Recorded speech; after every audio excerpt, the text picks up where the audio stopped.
If you want to be overpowered early and have the perfect start possible, you are in the right place. There are a lot of things you can do right from the very start of the game to have a significant progress, like exploring the castle and town of Tantegel after the initial conversation with the king. Interacting with barrels, pots, or things owned by the NPCs can give you consumables, gold, and seeds that you can use later on to gain permanent stat growth. While you are here, buy at least 3 to 5 Chimera wings from the item shop in the town of Tantegel so you can fast travel back to any previously visited locations around the map. After the events in Tantegel, it's time for you to head out through the world map and head to Erdrick's Hollow, which is our first dungeon in the game, and I'm showing the location of the dungeon on the screen right now. While heading to the dungeon's location, make sure to get all of the secret spot and gathering spots that you can encounter. These secret spots and gathering spots often give you gear, consumables, and seeds as well. I will skip the non-important spots to save time, and if there are very important gathering spots or secret locations that you can't miss, I will be specifically mention them in this guide. This is optional, but if you don't want to manually look for the said secret spots, you can find the key settings by going into the game settings and then selecting helpful settings. In here, if you turn on the objective marker, the map will show you where to go to advance the main story, while turning on treasure chest location will reveal the locations of treasure chests on your map, and the same thing applies to secret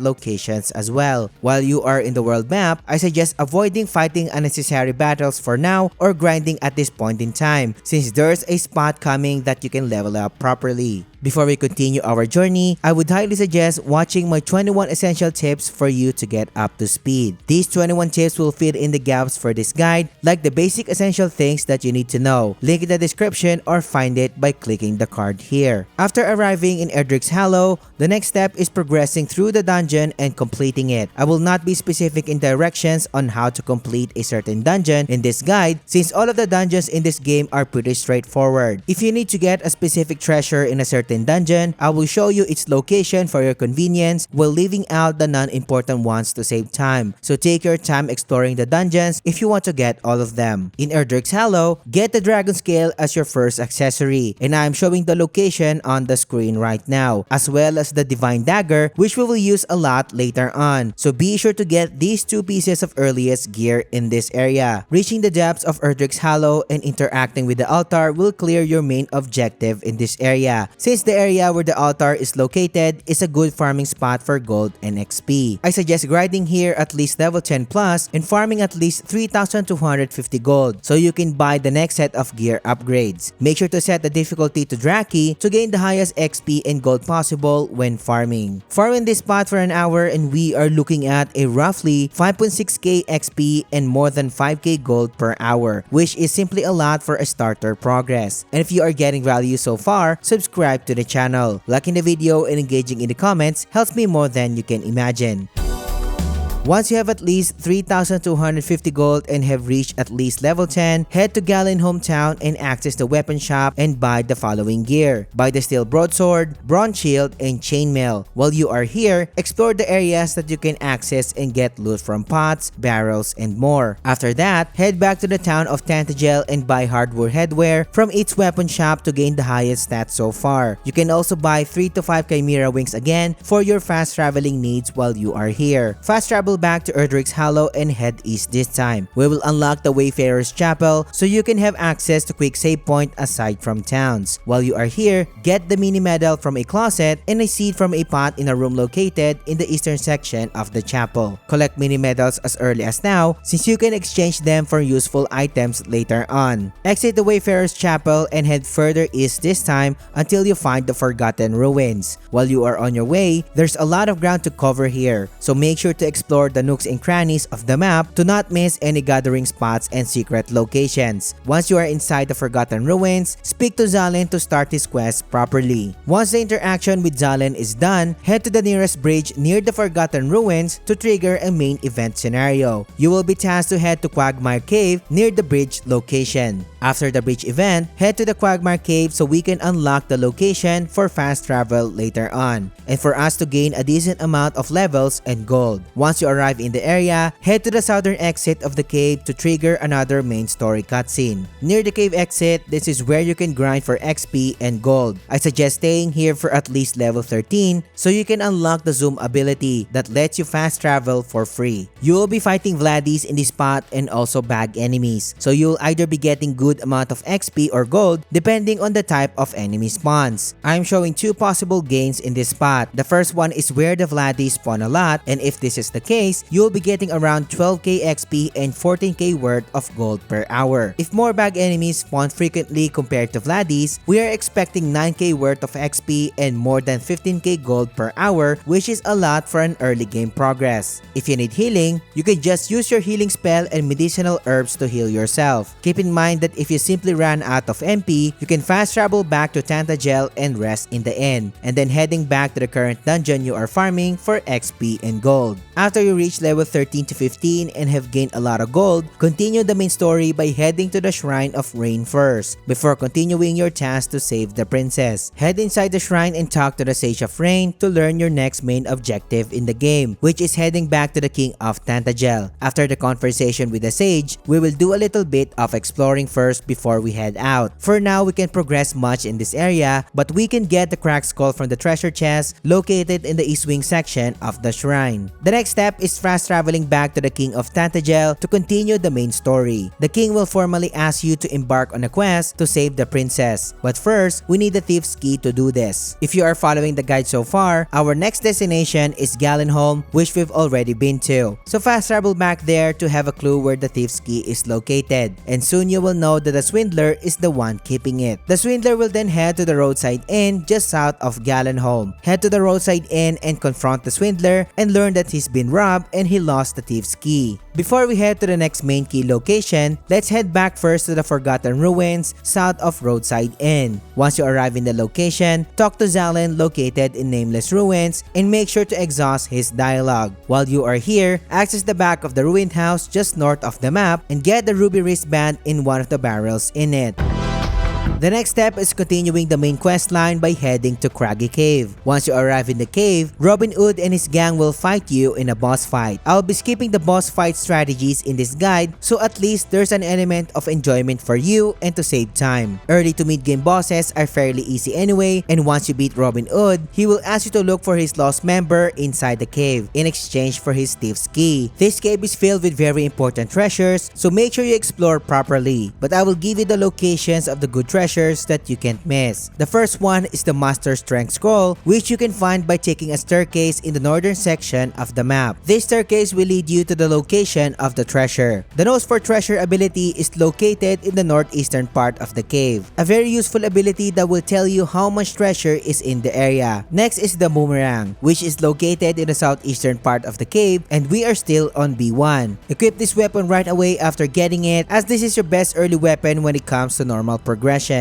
Each normal attack can hit all enemies, so your XP farming runs will be much faster. Get the Iron Axe by accessing the staircase in the southern part of B1, and this staircase will lead you to a secluded section of B2, and the axe is right behind the staircase. That's all of the important treasures for now, and head to the location on the screen right now, or just follow the marker to find Robin Hood's comrade. You'll be fighting a mini-boss sorcerer to proceed, and once you beat the sorcerer, Robin Hood's comrade will head back to the group. Don't follow him yet, and follow the corridor and a cutscene will play. Complete the interaction with the fairies and get the zombie mail and the choker from the true treasure chest in this area. From where you obtain the two treasure chests, this is the third time and best spot to grind XP in the early game, allowing you to farm 2 to 3 enemies consistently. At this point, you already have the Boomerang, so fights will be much faster and easier. So go on circles in this area and reach at least level 18 to 20 so you can be ready for the next areas. Farming in this area for an hour and you'll be getting a roughly 19k of XP and almost 14k worth of gold for your buying needs. Once you reach level 18 to 20, you can now head back to Robin Hood to get the Thief's Key. The Thief's Key allows you to open red doors around the world, so we will be doing a little backtracking to get powerful items. Once you have the Thief's Key, fast travel back to Galenholm and open the locked red door in the nearby building. This will lead you to the docks and get the Revistes vest in the eastern section of the docks. Notice that there's a long pathway pathway that leads to another exit in the northeastern section of the map. Head to the said location and this will lead you to the grave of Galen. Once you are in grave of Galen, head to the location that I am showing on the screen right now to get the whistle ability, gold, and the cower ring. Make sure to equip the best gear you have, and we are still using the boomerang to clear multiple mobs. Use your whistle scroll and make sure your shortcut looks like this. Have the zoom, whistle, and mid-heal slotted on your shortcuts since you will be using these abilities a lot. Head to the location that I'm showing on the screen right now, and this is a good grinding spot in this area. The whistle ability will allow you to call enemies without relying on random encounters, so XP and gold farming sessions will be much faster and efficient. This spot will grant you 35k XP and almost 27k gold in an hour of consistent farming. I suggest staying here at least between level 22 and 25 and then moving on to the next step.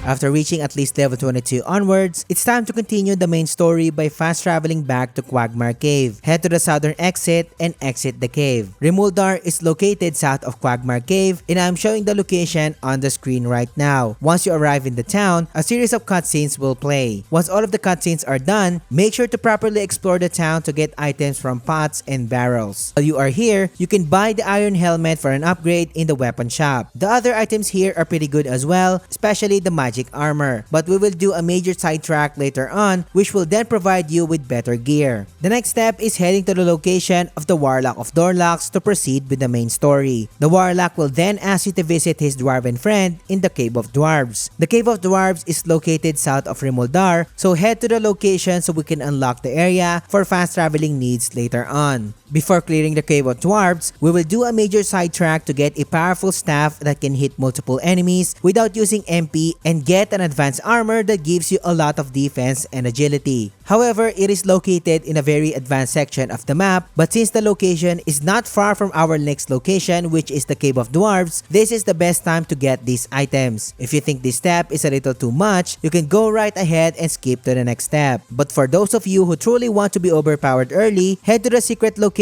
that I am showing on the screen right now. Make sure to turn on the difficulty to Draki and turn on the invincibility. This way, you will never die to the encounters when fighting advanced monsters in the southeastern section of the map. The enemies here will have lots of HP, so every encounter will be a slug for sure. So just hang on and I promise you, it will be so worth it. Or you can try fleeing the enemies here in every battle to skip them. Once you arrive in the secret location, head to the pot located under the tree and get the agility Gilet. The second location that we need to visit can be found in the southern part of the island, but this time we just need to find a gathering spot. This gathering spot will give you frazzled feathers, the hapless helm, and then the staff of divine light. The staff of divine light and the agility Gilet are too powerful for your current progress, making you truly overpowered. So now you can just hit multiple enemies with a wind AoE damage without the use of MP if you use the staff of divine light as an item, while the agility Gilet grants you immense defense and agility. After getting the overpowered gear, you can now fast travel back to the Cave of Dwarves to continue the main story. The first notable treasure in here is the miracle slash ability that can be found in the B1 section of the cave. If you are getting confused about where to find the treasures, the B1 and the B2 sections of the area are parallel to each other, so you will know where to go when accessing a certain treasure. Just examine your map carefully. The next notable treasure is the Ice Shield, located in the southeastern section of the map. On the other hand, the Undead Doer ability is located in the B2 northern section of the map. Once you get the key treasures, proceed to the cave until you reach the dwarves non-hostile area. Make sure to search every pot and barrel here for more items. After doing so, head to the well and go through it and get the key item, WellSpring Crystal. Continue the main story by interacting with a sick dwarf and he will lead you to the Faerie's location, who can help you make the cure for the swamp sickness.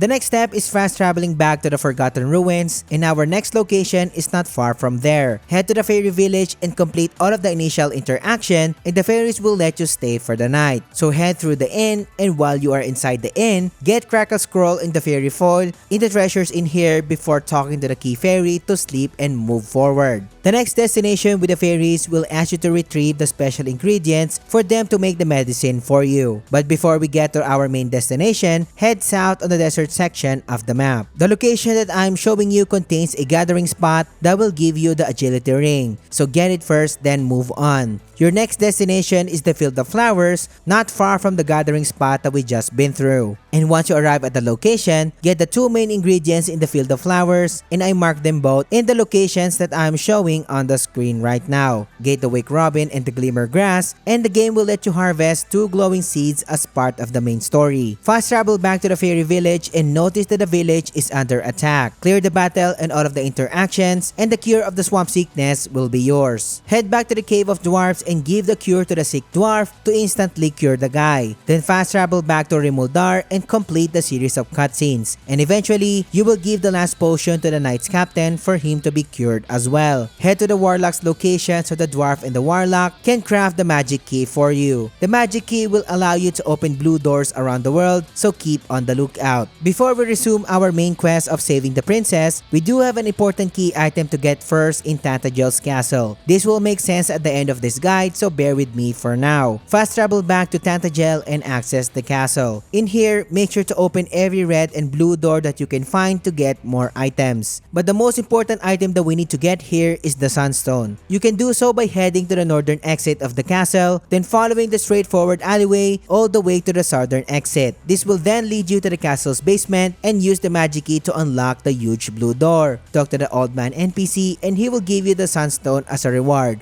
It is one of the major key items in the game. Interact with the drawer to get the dog suit for collection purposes, and the barrel near the entrance contains seeds of strength. After all that jazz and sidetracks, this is the right time for us to formally rescue the princess. Fast travel back to Quagmire Cave and head to the southern exit section of the cave. Open the blue door with the blue magic key to access the B2 section of the cave. In your current level, the boss in this area is beatable, but if you find the boss difficult on your end, you can use the whistle ability and grind more levels in the B2 section of the Quagmire Cave. Make sure to explore the cave properly as well to get all of the treasures. And if you're done with the preparations, just progress in the cave until you reach the location of the dragon boss that you need to beat. Beat this thing and the princess will formally join your company, and you do have an option to keep her for the rest of the game. This is made possible by purposely not delivering her back to the Tantegel's castle. You already have the Sunstone, which is one of the major key items that the story will ask you to get later on in the game, so you don't have any reason to go back inside the castle. Keeping the princess will cure your loneliness, and you will have so many bonus interactions, cutscenes, and endings tied to this if you have her in your company. You can still visit the town of Tantegel if you want to, just don't ever visit the castle again. These steps are more than enough to make you overpowered in the rest of the game, but what if you want to know the best tips and tricks in Dragon Quest 1 and 2? This video is packed with 21 essential tips that will make you even more overpowered, so click on it and I will catch you on the next one.